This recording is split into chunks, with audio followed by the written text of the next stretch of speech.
Bonsoir les amis, heureux de vous savoir nombreux et à nous suivre ces derniers temps et merci pour la remontada, cela a été déjà conclu. Nous ne pouvons plus revenir là-dessus parce que ce sont des faits.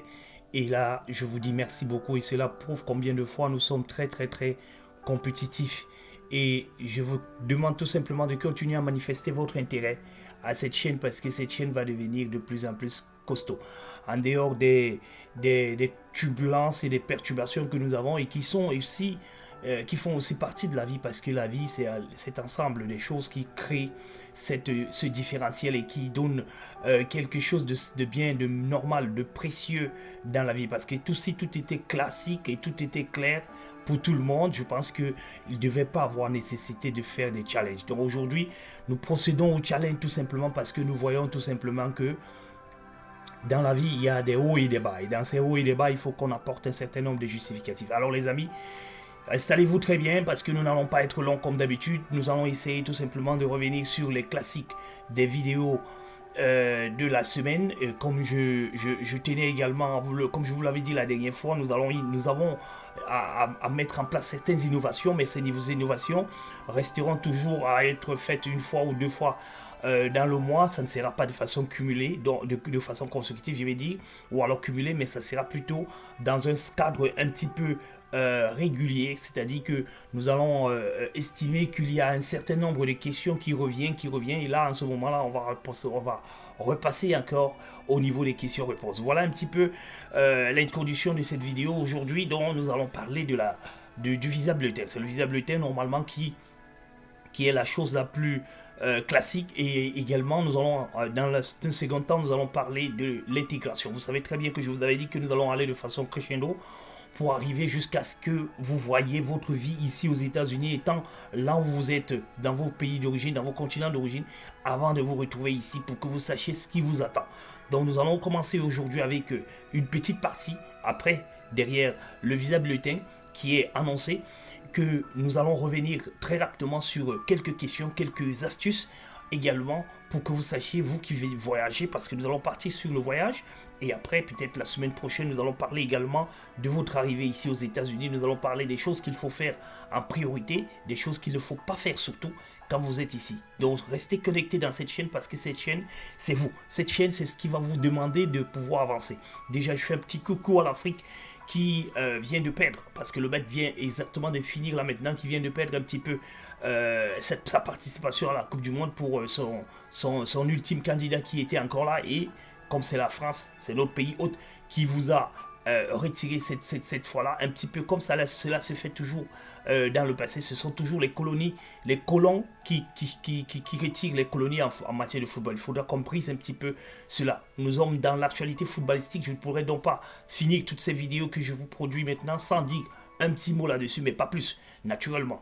Voilà donc le sature de cette vidéo que je viens de planter et vous dire tout simplement merci infiniment pour vos différentes prières. Et je vous encourage également, je vous supplie également de continuer ces prières. Est-ce que vous savez que les prières cumulées, les prières qui viennent de toutes les religions du monde sont plus puissantes que n'importe quoi ici sur Terre? Et les amis, je vous le dis, ma petite fille n'est pas sortie de l'aubaine, mais elle est déjà du côté, je peux dire neutre. C'est-à-dire que là où elle était dans le côté négatif, elle n'est pas encore dans le côté positif, mais elle est dans le côté neutre.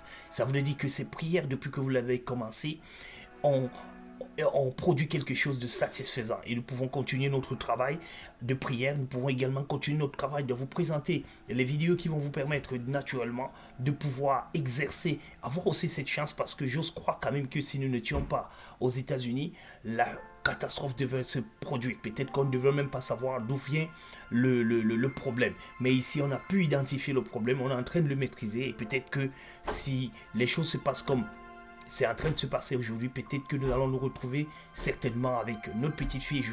Je prends l'engagement de vous le dire aujourd'hui. Je vais la présenter dans l'une de mes vidéos pour que vous la voyez. Elle n'a que 4 mois et vous allez voir ce bout de chou et vous allez comprendre combien de fois nous avons souffert dans cette situation. Voilà, c'est pas de ça qu'il s'agit aujourd'hui, c'était juste un petit mot parce qu'il faut quand même que quand on introduit quelque chose à travers l'émission, qu'on revient, même quand on n'est plus dans l'émotion, de vous donner le contenu. Voilà un petit peu ce que je voulais vous dire en l'introduction de cette vidéo et pour vous dire que Coming soon, Vida bulletin du mois de janvier 2023, le tout premier visa bulletin de l'année 2023. C'est pas le tout premier visa bulletin de l'année de la DV 2022. Ça, c'est le 5e, voilà, parce que c'est octobre, novembre,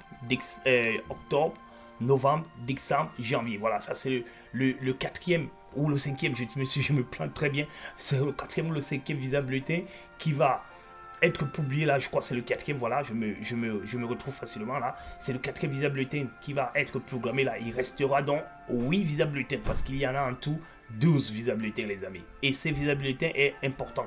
Je fais cette vidéo justement pour vous faire comprendre que ce visa bulletin est très important. Pourquoi? Parce que c'est le nouvel ossature. Écoutez, rappelez-vous un petit peu ce que nous sommes dit là, le mois passé, il y a exactement un mois, lorsque je faisais la vidéo. À la vidéo en prévision, voilà, en prévision du visa bulletin, je vous disais très bien qu'il y aura un changement au niveau des dates. Vous rendez compte que les tout premiers, deuxième, troisième visa bulletin apparaissaient entre le 8 et le 12. Aujourd'hui donc, le mois passé, on est passé le 16. Le 16, le visa bulletin était disponible. Je peux dire que le 16 chez vous, il était disponible. Et cette fois-ci également, on va rester dans la même tranche. Il sera disponible demain ou après-demain ou plus tard. Ça, c'est ce que je pense, parce qu'ils vont rester sur cette nouvelle logique. Ce sont les algorithmes, un nouveau paramétrage qu'il a fait. Et ensuite, incessamment, dans les minutes, les jours qui vont suivre, là, il y aura également l'envoi des secondes bulletins. Donc, restez connectés à vos différents mails et restez connectés également sur cette chaîne où nous allons vous apporter quelques réponses. Et les clients de la Grip Support Company également, ils recevront les notifications à chaque fois qu'il y aura un événement nouveau dans ces catégories de choses dont je viens de vous parler. Voilà un petit peu les informations que je tenais absolument à vous dire aujourd'hui, que n'attendez plus les visa bulletins un peu plus tôt. Sauf si le KCC juge par exemple qu'il faut mettre le turbo, parce que je pense que là, ils sont convaincus que les choses vont se passer très normalement. Mais s'ils essayent maintenant de se rendre compte qu'il y a un retard au niveau des visas, peut-être qu'ils vont mettre le turbo et revenir dans la publication des visa bulletins un petit peu tôt. Parce que vous savez très bien que quand on publie les visa bulletins un peu plus tôt, les secondes lettres sont données un peu plus tôt et il y a un maximum de personnes également qui passent leur interview. Ici, ils ont l'impression d'avoir maîtrisé en donnant un bon nombre un pont, voilà, en faisant des grands bonds au niveau du visa bulletin, et ce qui le laisse croire quand même que ce qui reste là peut être étalé sur les 9 prochains mois, parce qu'il reste 9 mois, parce que là les interviews, voilà, j'arrive, les interviews sont en train de se réaliser. Ici, nous avons également un Davis qui va passer son interview le 23, voilà, le 23 décembre, c'est le seul visa, c'est le seul Davis que nous avons encore jusqu'à la fin de cette année. Nous n'avons pas de Davis après les fêtes de Noël. Nous allons donc avoir des Davis également en début d'année 2023, voilà, le 3 janvier, nous aurons 2 qui vont passer le 3 janvier, et nous aurons quelques-uns également qui vont passer les semaines qui vont suivre. Et nous savons que grâce à ces visa bulletins, nous aurons aussi beaucoup de personnes qui vont certainement passer leur interview en février, et cela va nous donner beaucoup de garanties, et va nous donner également beaucoup d'effets, beaucoup de choses qui vont nous permettre de revenir ici vers vous pour vous parler de l'évolution. Donc regardez maintenant que nous commencerons à attendre les visa bulletins à partir du 11 jusqu'au 16. Ça, ce sont les dates. Ça peut aller au-delà, comme je vous l'ai expliqué un peu plus avant, comme ça peut aller en deçà, en fonction de ce que le KCC va juger, comment est-ce que la planification des interviews se déroule. Si ça se déroule très rapidement, ils vont certainement augmenter. Si ça se déroule très lentement, ils vont certainement revenir un petit peu pour permettre à ce qu'on gagne suffisamment du temps et qu'on puisse donner les visas du 1er jusqu'au 30, du mois, voilà, jusqu'au 30 de chaque mois. Donc restez connectés les amis, et sachez tout simplement que ces informations qui nous sont données de part et d'autre viennent de ce site. C'est ce site officiel où nous prenons l'ensemble des informations, parce qu'il y a même question de pouvoir questionner, poser des questions à travers ce site là où on vous parle du chat. Vous pouvez aller au niveau du chat également, et que vous envoyez quelques demandes, quelques informations, et ils font bien le plaisir de pouvoir vous répondre. Naturellement, c'est en anglais, et il faut être beaucoup plus intelligent pour pouvoir avoir accès à un certain nombre d'informations. Mais là, nous sommes ici pour vous apporter toutes ces éclairies, tous ces éclaircissements pour que vous compreniez que le visa bulletin est l'élément de départ. Parce qu'il y a eu également beaucoup de questions qui viennent là-dedans. Le visa bulletin, c'est l'élément de départ qui vient et qui nous donne la suite de ce qui va se passer dans le mois. Parce que si un mois, on n'a pas de visa bulletin, on est inerte. Regardez très bien que depuis le 1er janvier, nous sommes passés à Comenzone. Parce que là, nous allons voir janvier 2023 qui va s'apparaître là quand les visa bulletins seront disponibles. Et dès que nous verrons janvier 2023, là où se trouve le Comenzone, ça va se changer en janvier 2023. Et quand ça va être janvier 2023, ça va rester là jusqu'au 31 décembre. Et à partir du 1er, nous allons revenir encore dans le Comenzone. Et à partir du Comenzone jusqu'au prochain, c'est un peu ce qu'on appelle la période de tampon. C'est une période morte. Il n'y a que individuellement des personnes qui peuvent aller passer leur interview, qui peuvent de façon individuelle avoir une information leur concernant, mais pas une information générale. Donc quand le visa bulletin apparaît, donc, nous commençons déjà à avoir un certain nombre de questions. Comment est-ce que nous allons, comment est-ce que nous avançons, où est-ce que nous allons. Voilà, ces questions-là, quand elles sont répondues, nous avons ensuite à attendre les secondes lettres pour voir à quel niveau dans la quantité ils se sont limités. Déjà, nous savons que dans la dernière quantité, ils ne sont pas très loin de 14 000. Même comme il n'y en a pas beaucoup, comme je vous avais dit qu'il y a beaucoup de trous, ça se confirme encore. Il n'y a pas beaucoup de 14 000, 15 000, 16 000, il n'y en a pas assez. Donc, mais je n'ai pas vu un 16 000, un 17 000. Le dernier CN que j'ai vu, je n'ai pas vu tous les CN. Voilà, ça, je préfère encore vous le dire. Nous avons une échantillon de personnes. Nous sommes un petit peu là où on peut avoir des informations qui viennent. Mais on a vu un 14 000 qui nous a contacté et qui nous a dit qu'il a reçu sa seconde lettre. Ça veut donc dire que nous sommes à 14 000 et ceux qui sont un petit peu hauts auront certainement leur seconde lettre après la prochaine publication du visa bulletin parce qu'il faudra compléter et pouvoir avancer. Ceux qui sont un petit peu bas, comme je l'ai expliqué, là il faudra que vous revenez et vous rejoignez un petit peu vos différentes ambassades qui traînent un petit peu. Et comme je vous ai toujours dit, il n'y a pas lieu pour les petits CN de s'inquiéter pour le cas des visas qui traînent. Si vos secondes lettres traînent, ne vous inquiétez pas du tout parce qu'à un moment, ils vont ouvrir la vanne et ils vont passer tout le monde au même moment parce que ce sont des petites ambassades et ce sont des ambassades qui n'ont pas assez de candidats Davis. Voilà un petit peu l'information que je tenais à vous donner dans ce cadre du visa bulletin. Et le visa bulletin, nous l'attendons. Je ne vais pas prédire parce que je ne saurais pas vous dire à combien ce visa bulletin est. Et il est très important ce visa bulletin parce que c'est ce visa bulletin qui va nous permettre de conclure qu'il n'y a pas de petit CN de 0, de 1 à 20. Peut-être qu'il y a eu 5 000 ou bien 10 000, on ne sait pas, mais il n'y en a pas assez. Nous l'avons. Mais là, nous allons voir s'il y aura un second bond encore. S'ils vont par exemple à 25 000, nous saurons qu'effectivement, il n'y a pas vraiment de petits CN à ce niveau parce qu'ils n'ont pas donné beaucoup de lettres et ils ont fait un bond. Et on s'attendait à ce qu'ils donnent beaucoup de lettres. Il n'y a pas eu beaucoup de lettres, ça voudrait dire qu'il n'y a pas beaucoup.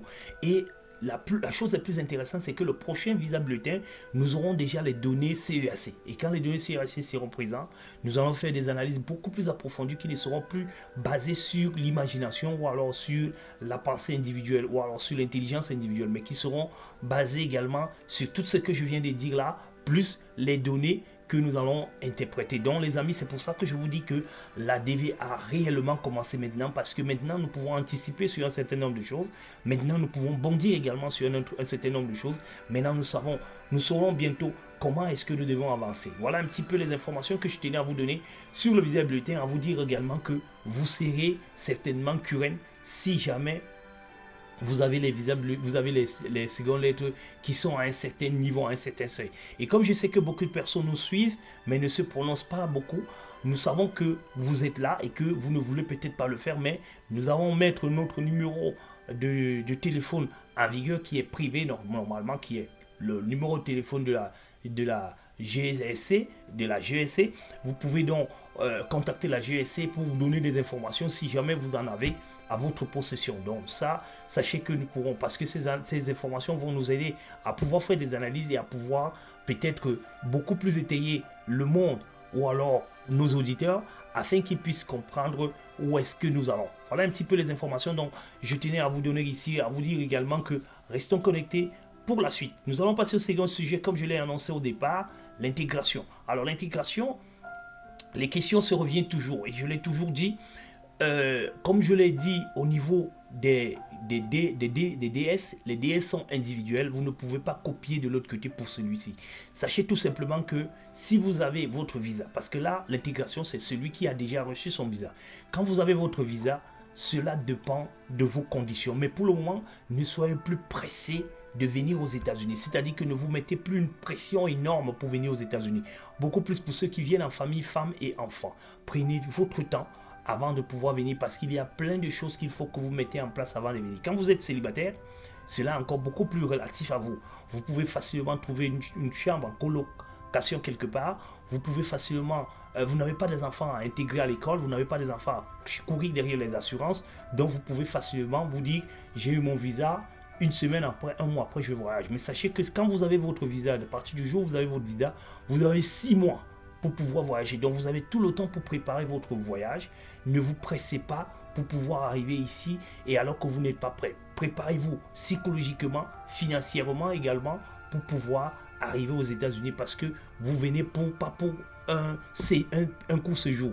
Vous venez pour peut-être le reste de votre vie. Et sachez que quand c'est le reste de votre vie, vous devez normalement vous rassurer que vous avez tout mis en place. Et il y a une autre chose qu'il faut savoir. Beaucoup viennent des pays peut-être compliqués, beaucoup viennent des familles peut-être compliquées. Ça aussi, il faut l'intégrer. C'est pour ça que je vous dis que c'est un petit peu le cas par cas. On ne peut pas donner une information générale à tout le monde. Tout le monde ne peut pas se lever et se comporter ainsi. Ce n'est pas possible. Si vous êtes dans une famille difficile, dans un pays compliqué, si vous avez tendance à penser que les choses peuvent mal tourner quelque part, alors ce que moi je vous conseille de faire tout simplement, c'est de venir le plus tôt possible. Mais préparez-vous en conséquence avant pour que vous puissiez rien oublier, pour que vous puissiez rien rater. Surtout si quand vous avez votre visa, qu'est-ce que vous avez d'autre à faire? C'est avoir de l'argent. Si vous avez de l'argent, pourquoi ne pas venir le plus tôt possible? Donc à chacun son cas, à chacun de vous de voir à quel moment il faut voyager, mais ne voyagez pas de façon absolue pour venir vous retrouver dans les problèmes ici. Ça, c'est la première chose que je tenais à vous dire. Et à vous dire également que la Gulf Support Company est là pour pouvoir vous aider si jamais vous avez des soucis. Si vous arrivez ici et que vous avez des difficultés d'intégration, vous avez des complications, vous pouvez contacter la Gulf Support Company. Ce n'est pas, notre prise en charge ne se limite pas seulement sur ceux qui sont hors des États-Unis, mais ceux qui sont aussi aux États-Unis qui ont des soucis, parce que j'ai rencontré beaucoup de personnes qui me disaient qu'ils ont des soucis quand ils arrivent ici avec les hôtes. Si vous avez des soucis avec des hôtes, vous pouvez contacter la Gulf Support Company. On vous donnera l'information selon laquelle, comment est-ce que nous gérons cela, comment est-ce que nous pouvons vous mettre à l'abri sur un certain nombre de choses. Voilà un petit peu l'information que je tenais à vous dire à ce niveau-là, que ne vous pressez pas quand vous voulez voyager. Prenez votre temps, rassurez-vous que votre voyage est élémentaire et sachez que votre voyage est un voyage définitif. C'est un voyage avec retour possible, mais ça sera plutôt de l'autre côté que vous irez plutôt en vacances, mais plus ici. Donc quand on va en vacances, on récupère quelques trucs, quelques sous-vêtements, on met dans le sac. Mais quand on est en train de voyager définitivement, on prend tout le nécessaire pour le transférer ici. Et quand on a transféré tout le nécessaire ici, c'est ici qu'on prendra un peu pour aller rendre visite de l'autre côté. Donc n'inversez pas les choses, les amis, sinon vous allez vous retrouver dans les complications. Donc la première chose qu'il faut savoir, c'est les enveloppes qu'on vous remet au niveau du truc. Vous pouvez donc payer votre Dream Card à partir de votre pays d'origine où vous vous trouvez. Parce que si vous payez votre Dream Card, il faut que vous rassurez que l'adresse où vous allez est une adresse définitive. C'est-à-dire qu'on ne va pas vous appeler demain pour vous dire que nous avons déménagé ou alors ce n'est plus ici que vous devez venir. Rassurez-vous que l'adresse où vous partez est définitive. Parce que si vous ne le faites pas, il faudra encore revenir faire quelques manips pour éviter à ce que votre Dream Card se retrouve de l'autre côté. Sachez que quand vous perdez votre Dream Card, quand vous n'avez pas votre Dream Card, vous pourrez continuer à travailler parce que vous avez peut-être une photo, peut-être que vous avez fait ceci ou cela. Mais sachez que si vous ne l'avez jamais reçu et que vous voulez voyager, c'est le seul document qui peut vous permettre de sortir des États-Unis et de revenir sans problème. Si vous ne l'avez pas, vous ne pouvez pas sortir. Si vous avez père égaré, vous ne pouvez non plus sortir. Vous pouvez sortir peut-être en disant que je m'en vais dans mon pays avec votre passeport, mais au retour, on vous demandera de présenter votre Dream Card. Si vous ne l'avez pas, vous ne pourrez pas revenir ici. Donc faites très attention quand vous êtes vous êtes en train de vouloir payer votre Dream Card. Rassurez-vous que votre Dream Card, si je le paye avant de voyager, l'adresse ne va pas changer. La personne chez qui les informations vont arriver seront claires. Mais sachez aussi que si vous payez votre Dream Card avant de voyager, à aucun moment votre Dream Card ne sera produite. Votre Dream Card sera produit quand vous allez remettre l'enveloppe. Donc ça veut dire quoi? Si vous payez votre Dream Card et vous ne voyagez pas, votre DULCA ne sera jamais produite. D'accord? Votre DULCA sera produit obligatoirement quand vous allez déposer l'enveloppe auprès des services d'immigration des États-Unis qui vont transférer cela au centre de production avec les informations qui sont à l'intérieur. Et ce sont ces informations qui vont donc être insérées dans votre DULCA et qui vous sera envoyé. Donc, il n'y a pas l'urgence, si vous voulez, il n'y a pas urgence de payer systématiquement quand vous êtes dans votre pays d'origine. Vous pouvez voyager, arriver sur place et payer le même jour ou le lendemain. Parce que pendant que vos documents seront en train d'être véhiculés vers les services d'immigration, vous aussi, votre paiement va arriver dans les caisses des services d'immigration au cas où votre document sera là, votre paiement sera là et la production sera faite. Vous comprenez un petit peu comment je fais pour pouvoir vous le dire. Parce que votre paiement ne va pas anticiper sur votre arrivée. Si vous arrivez ici et que vous avez une semaine de difficulté avec votre hôte, sachez que 3 ou 4 semaines après, vous aurez certainement vos informations. Et puis, quand vous aurez vos informations, vous pourrez normalement vous déplacer. Parce que c'est le plus important. L'adresse où vous allez, c'est une adresse qui doit normalement vous permettre d'avoir vos documents avant maintenant de chercher à bouger. Ne bougez pas, surtout si vous n'avez pas de documents, sauf si vous avez entièrement confiance à cette personne-là. Parce que si cette personne peut prendre vos documents et les conserver, cela ne marche pas. Sachez donc que pour la Social Security, 1 semaine, 2 semaines après, vous aurez votre Social Security. On n'applique pas pour la Social Security désormais. Depuis que le Covid est arrivé, on n'applique plus. Vous attendez votre Social Security quand vous arrivez à la maison parce que quand vous avez déposé vos documents, votre Social Security, ce qui vous permet de travailler parce que vous pouvez déjà travailler avec le visa. Parce que votre visa après l'entrée aux États-Unis, c'est 6 mois plus. C'est-à-dire que vous avez 1 an pour voyager et vous avez 6 mois pour pouvoir faire le reste. Voilà un petit peu les informations que je tenais à vous donner aujourd'hui dans le cadre de l'intégration. Et je voulais tout simplement vous faire savoir que les amis, nous allons donc parler de ces sujets comme ça régulièrement tout au long de cette année, de cette nouvelle année, en attendant la nouvelle publication des résultats en mai 2023. Bonsoir les amis, afin de ne pas faire des vidéos kilométriques, nous pouvons revenir dans les commentaires pour pouvoir donner un certain nombre d'informations supplémentaires si vous le voulez, et attendez-vous également à la prochaine vidéo parce que la prochaine vidéo également, nous allons essayer d'ouvrir une petite fenêtre pour pouvoir vous parler de l'intégration. Voilà un petit peu les informations que vous avez besoin, que nous vous donnons gratuitement. Tout ce que nous vous demandons tout simplement les amis, c'est de liker ces vidéos afin que ceux qui sont en train de disliker nos vidéos ne soient pas plus nombreux que nous et que nous puissions être toujours dominants quand la chaîne sera quelqu'un va chercher à faire du n'importe quoi pour que notre chaîne puisse être fermée. Merci encore pour tout ce que vous faites pour moi. Je reste convaincu que vous et moi, nous serons toujours là et nous serons toujours au rendez-vous de le recevoir.